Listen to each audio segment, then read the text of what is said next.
pproteus back for round 4. I am currently 2-1. My opponent last week played Affinity, so I'm expecting Affinity, but who knows. This hand is pretty lackluster.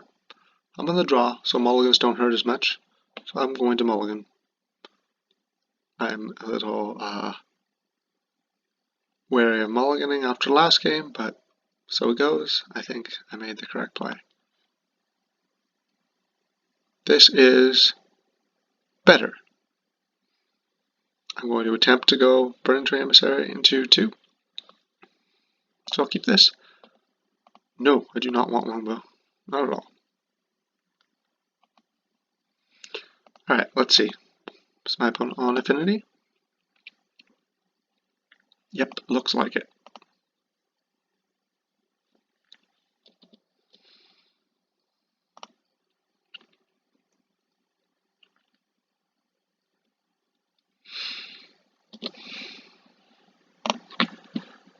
Okay.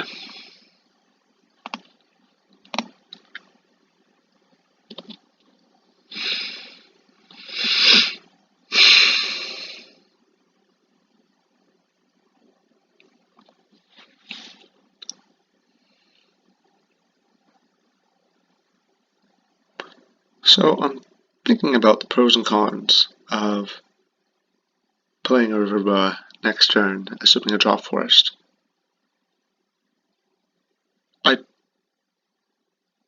It depends really on how important I expect the Riverboa to be.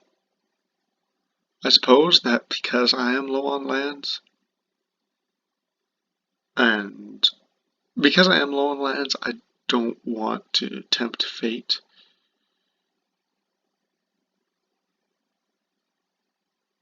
In that I expect a long game. My opponent seems to have a plethora of mana. Oh, actually, never mind.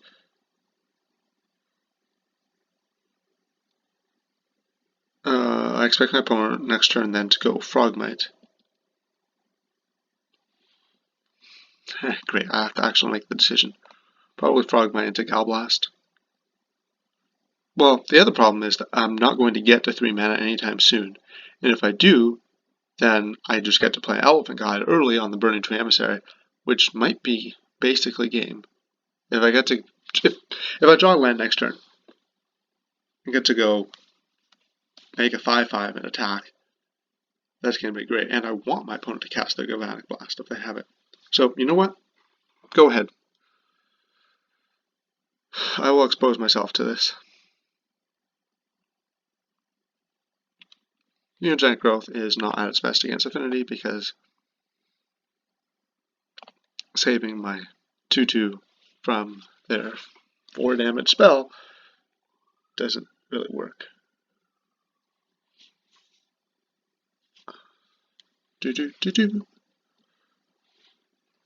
Opponent is AFK.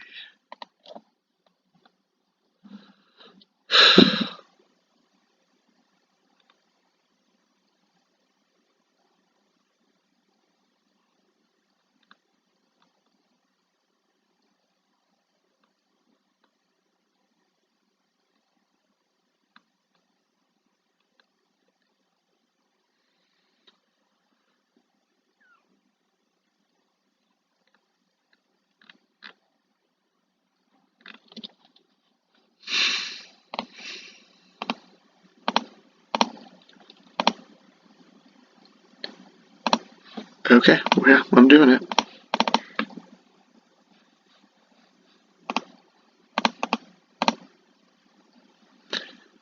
And yeah, I guess that I'm kind of punished for my deck choice, in that I take out 3 pieces of Artifact Enchantment 8, and then I run into Hexproof and Affinity.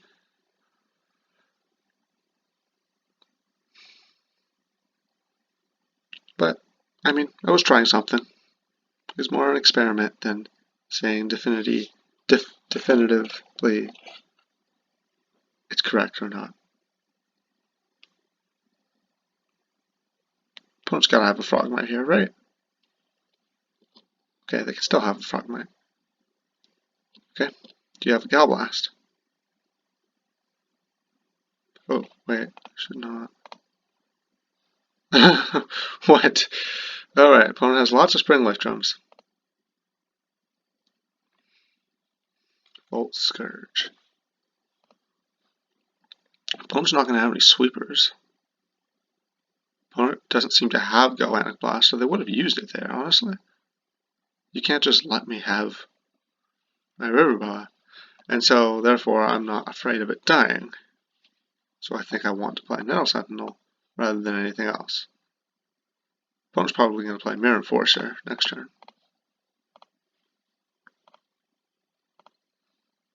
And again, drawing the Volt Scourge even improves my desire for my opponent to Gal Blast my Riverboa, because now I want to put the Elephant Guide on the Volt Scourge. And so I don't want my opponent casting Gal Blast in response, and if they're going to play Mirror Enforcer, which I'm pretty sure they have, then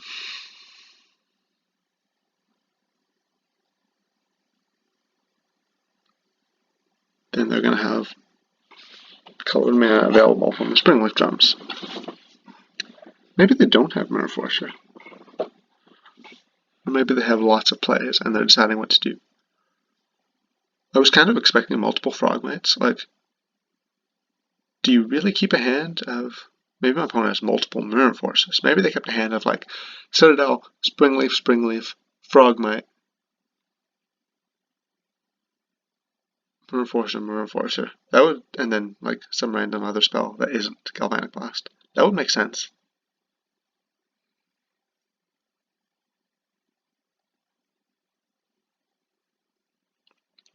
Now, my opponent could have Galvanic Blast, especially because they could have drawn it in the past 2 turns. Alternatively, that could be what they were thinking about doing right there, casting it. Okay.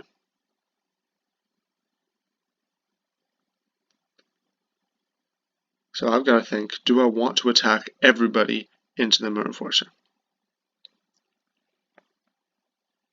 Let's say my opponent blocks Burning Tree and blocks Nettle Sentinel. If I'm Mutagenic Growth that the one that's being blocked by the Enforcer, then my opponent's gonna Gal Blast. Like, in fact, my opponent even could have Fling.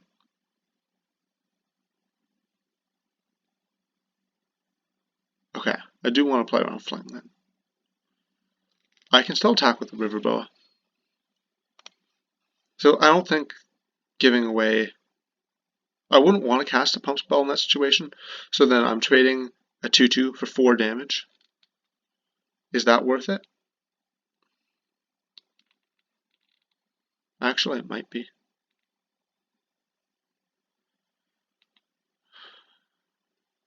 Yeah, let's do it.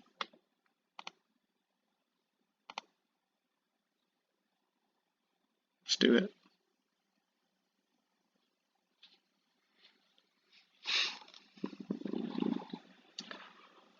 Should I be afraid of dying to Atog Fling? I don't think so, because that would require my opponent to have an Atog and a Fling, and another mana in 4 cards. Do they cast Mutagenic Growth?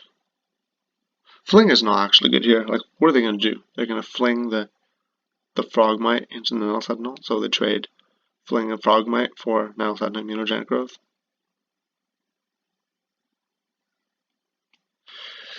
I should still cast it, I think.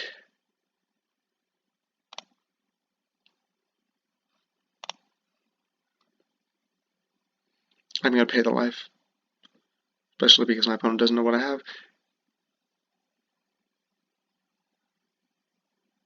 I'm doing this because I suspect my opponent really doesn't have a Galvanic Blast because they didn't kill the Riverboa.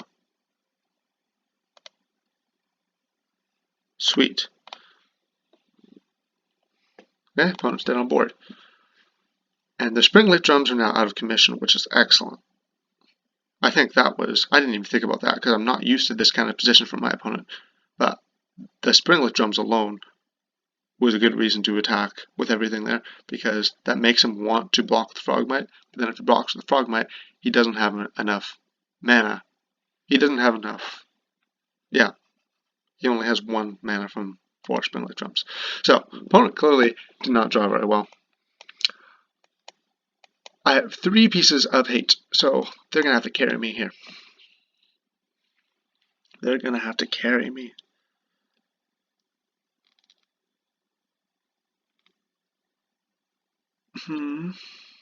Alright, let me check my sideboarding cheat sheet. I did make a sideboarding cheat sheet, actually, before I built this deck.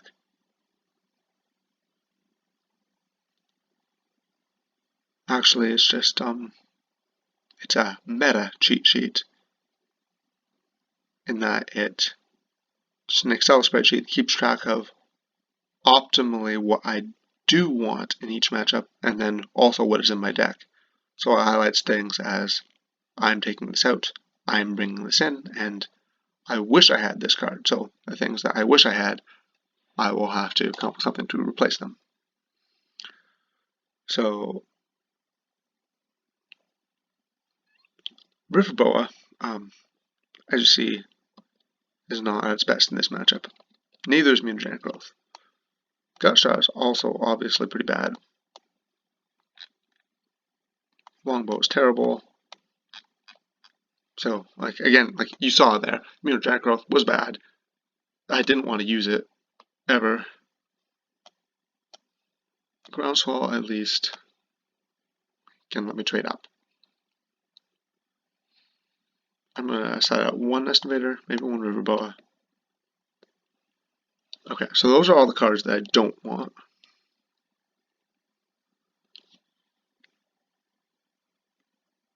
I'm used to having 3 more pieces of Artifact Hate than I have now. So, you know what, I'm going to have to bring in some Mutagenic Growths to compensate for that. And then Ledgewalkers.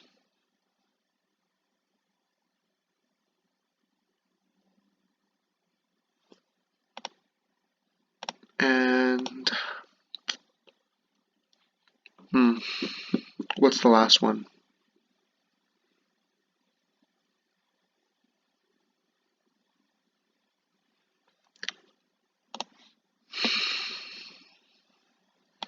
Riverboa? Yeah, let's just go Riverboa. If I'm bringing in extra Ledgewalkers, then I want the game to go long.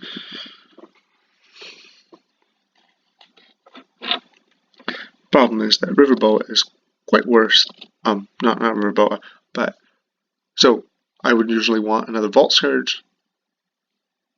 Or in the previous builds, I would have brought in another Vault Scourge. I don't have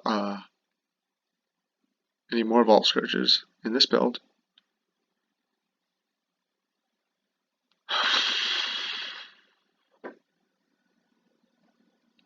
So I will bring in Ledgewalkers to fill the gap of something that I can put auras on and apply pressure, but it's worse because it dies to Croak Clan Shaman. That was the thought. This hand is borderline keepable. I am trying to decide which side it falls on. So, Carrion Ranger is a land. So, it's basically a 4-land hand. It's pretty bad. Doesn't have Artifact Hate. And it doesn't have an evasive threat. If that Carrion Ranger were a forest, I would not even think about keeping this hand, so I should just mulligan, especially because I'm on the draw. Mulligans are way better on the draw because I get a scry. And also my opponent's mulliganing too. This again.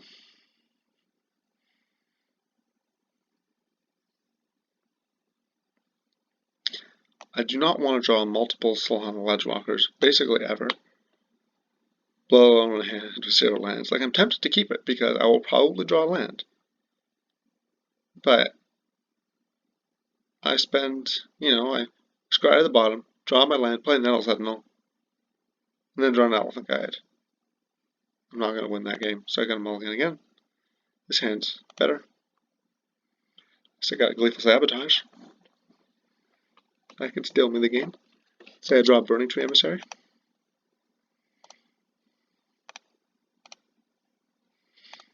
Annoying, because it's doing what it's supposed to do.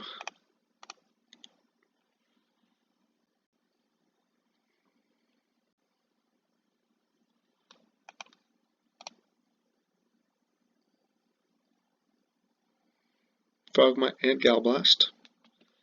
Mutagenic Growth right on time, not. Alright. Opponent is pretty low on cards.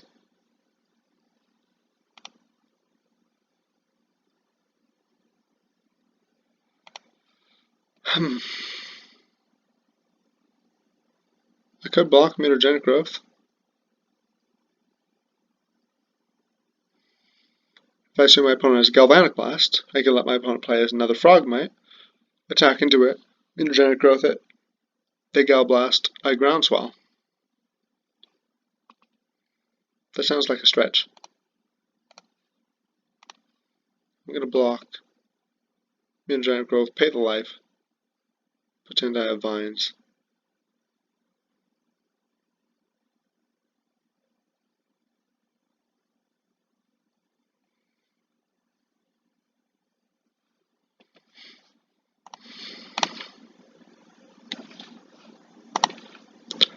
There is some consideration for keeping this around just because I want to kick my Gleeful Sabotage, but A, I don't have another creature. If I knew I had a BT on top of my deck, I would do it in a heartbeat, but I don't. Don't know that I have that. And also, my opponent just doesn't have two good targets. Opponent's going to play Carapace Forger here. Okay. Chromatic Star. And I draw this guy. Well, I'm going to play land and attack, because I can't block.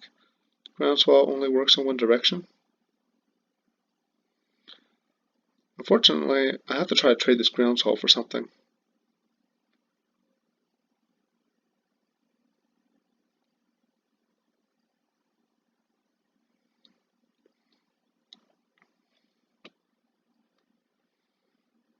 I have to play the land because I might draw, say, Riverboa or Nest Invader, and then want to Gleeful Sabotage with Kicker right away.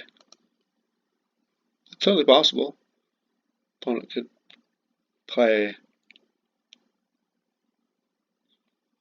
possibly two Enforcers. Oh my gosh, my opponent's blocking. Yes, please. Okay. I was wondering how I was going to kill that. And I was also wondering how I was going to use my Groundswell. Okay, I would have chosen for my opponent to do that if I had them mind controlled. I don't know what's in their hand. Maybe they have something in their hand where they wanted me to do that. I mean, I thought the flash through my mind was Gut Shot, because there's no way you block there. You don't want to trade Carapace Forger for a Groundswell. That doesn't make any sense. Maybe it's me getting rewarded for the previous turn where I paid 2 life bluffing Vines. Maybe my opponent was willing to trade it for Vines. Well, I drew a Gleeful Sabotage.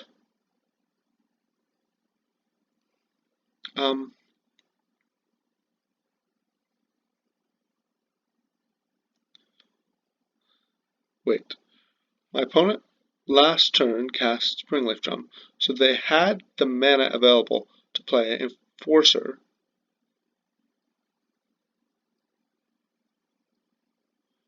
No, they didn't. They didn't play Springleaf Drum. Alright, then I'm going to cast Gleeful Sabotage on Prophetic Prism. It's pretty sad, but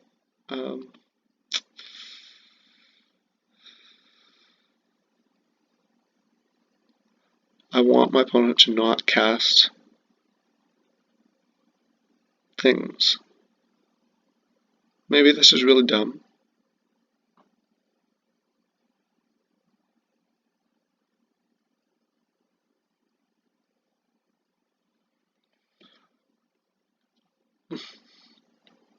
But if my opponent,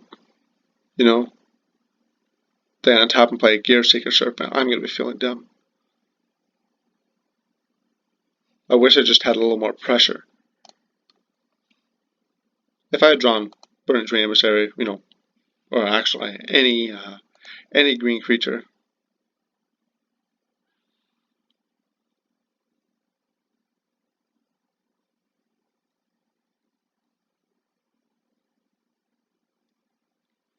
If I had drawn any green creature, then I would be happy casting Gleeful Sabotage because I get to kick it. I'm hoping that puts my opponent off for long enough that I get to draw out of this. ATOC, okay. Okay, there we go.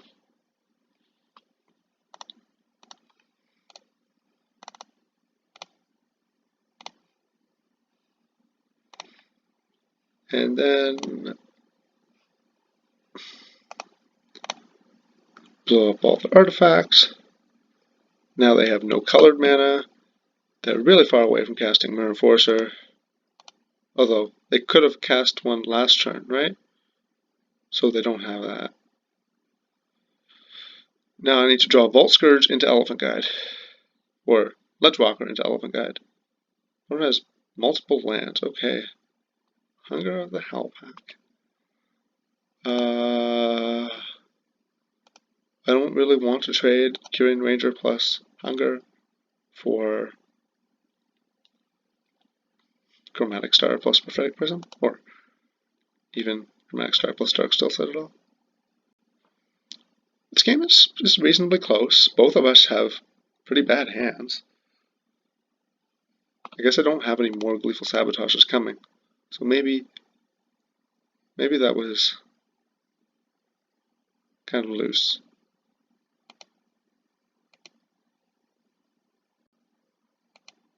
Yeah, I can't really beat Fling, so I'm just going to let my opponent do all this.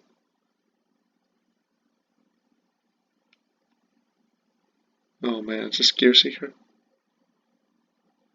Oh man, that's what I was trying to prevent.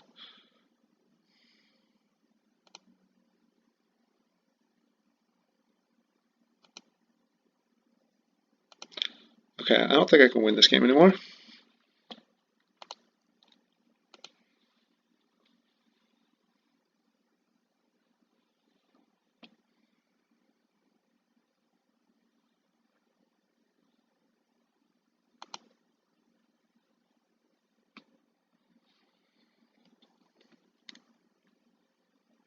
So 6, 7, 8, 9, 10, 11, 12, 13, 14, 15, 16, 17, 18. So I have to block one of them.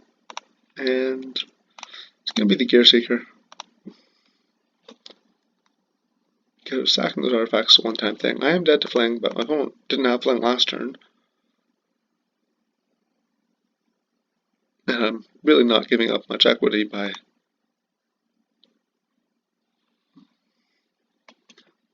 being dead to Fling, because I'm not going to beat Fling. Alright, and we're dead. There was no point casting Hunger there because, what am I going to do with my 4/4? Doesn't block Gear Seeker Serpent. I wanted to save it for Vault Surge. So, that didn't work. Let me examine my sideboarding. Mutant Giant Growth is too much to stick a Nest Invader back in. I guess I only need to take the Nest Invader out when I have lots of good things to sideboard in.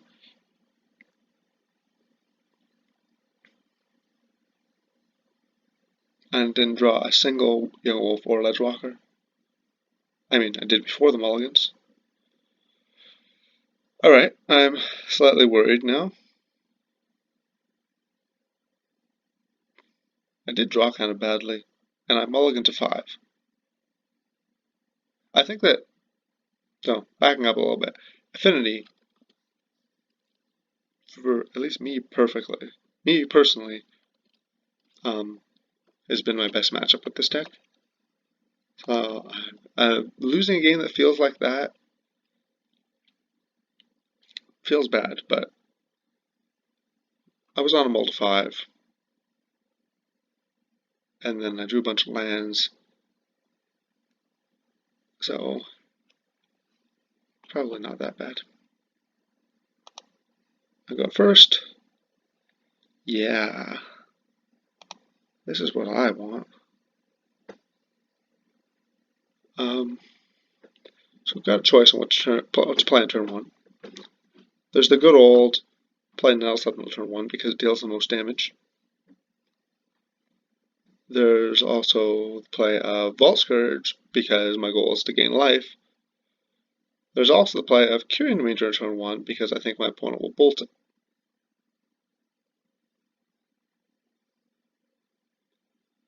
And I think in this scenario, I want to do that. I want Nettle Sentinel alive because then I can put a ranker on it and it interacts well with Carapace Forager. My opponent thought for a long time and then mulliganed to 6 and then to 5 and then keeps. Scratch to the bottom. Okay, change of plan. Opponent has a bad hand. Nettle Sentinel is coming for you.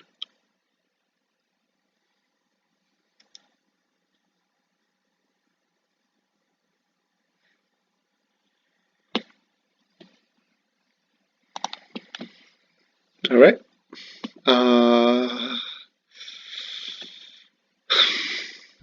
What do I want to do? Part of me wants to go Carrion Ranger, leave up Vines because I expect my opponent to Gal Blast. And if I get to Gleeful Sabotage, I basically win the game. You know what? I'm doing that.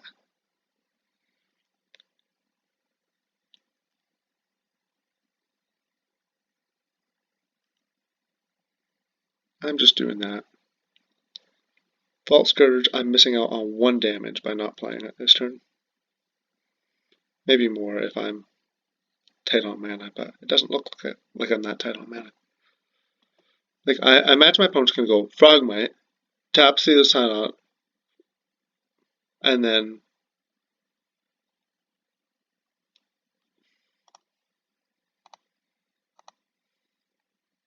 I guess they could have a Great Furnace. But if they had a Great Furnace and a Gal Blast, then they would play their Great Furnace first. So they don't have a Great Furnace. You know what? I like this play. I like this play. I've never done this against Affinity before, but this feels like... It feels correct. Maybe this is fancy play syndrome. But what's the worst thing my opponent can do? Like, the thing my opponent probably wants to do is go Tree of Tails, Carapace Forager. And then maybe Gal Blast. This owns that.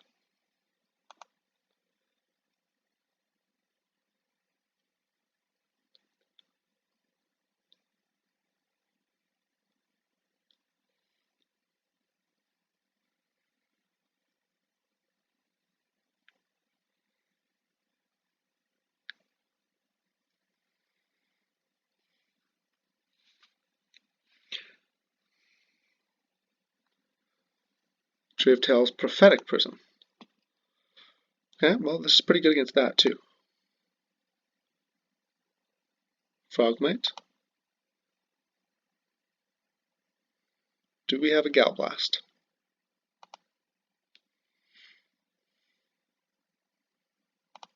Nope. Alright, oh, Ledgewalker. That's going to be good at some point. Okay, I want to use my Carrion first because it might get Gal Blasted in this exchange. I think.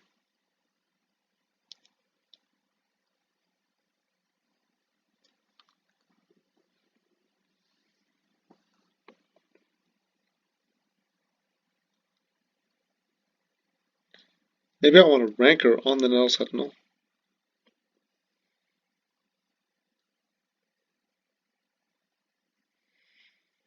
But then if my opponent Gal Blasts that in response, then I have the Vines.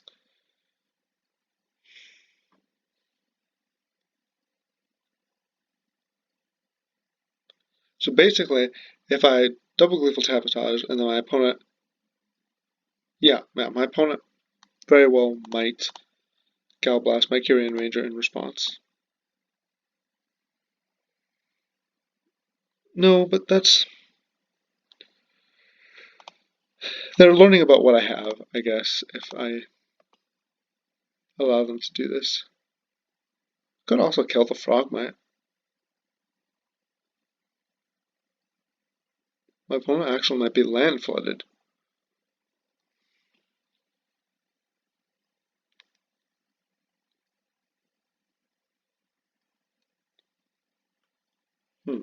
Yeah, that makes sense.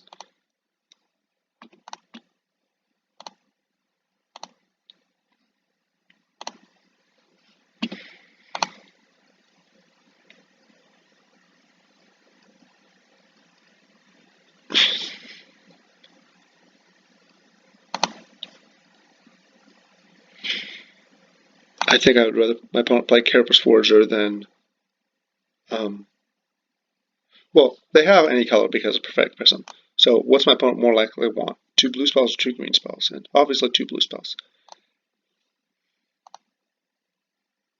Alright, here's your chance to Gal Blast.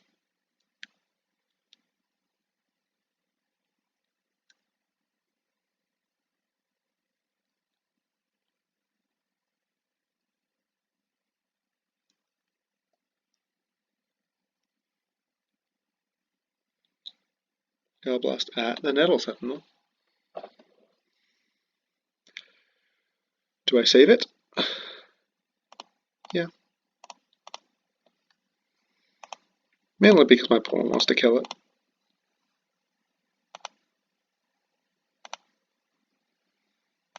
Because my opponent's killing it, that means they're foreseeing having trouble spending that mana. And so I want to make sure I have pressure. I don't want to auto yield. Okay, that's fine.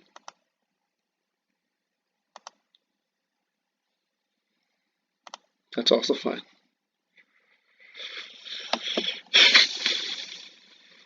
I'm going to, I want to get out my Vault Scourge ASAP.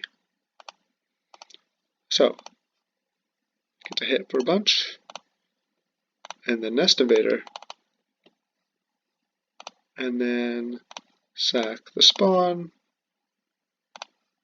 for Vault Scourge. Alright, opponent, what have you got? Okay, on top deck the land.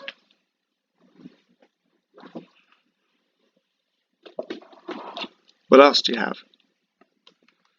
Not Frogmite, not Mirror Forcer, not land, not Springleaf Drum, not Prophetic Prism.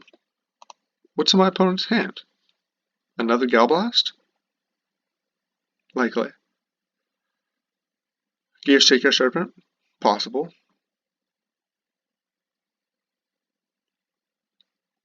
Or like a Fling or a Battle Rage? Or some sideboard crap like Electrickery. I'm gonna play around. No, but my opponent doesn't have Electrickery. Do I play around Gal Blast number 3? That's the real question.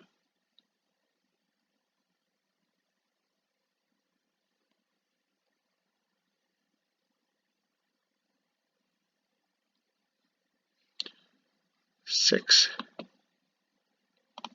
I don't think so. I mean, I do think so.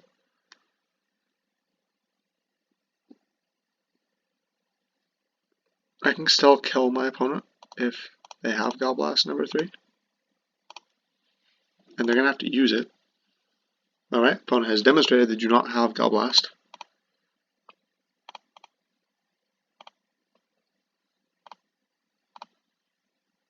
Or Electrickery.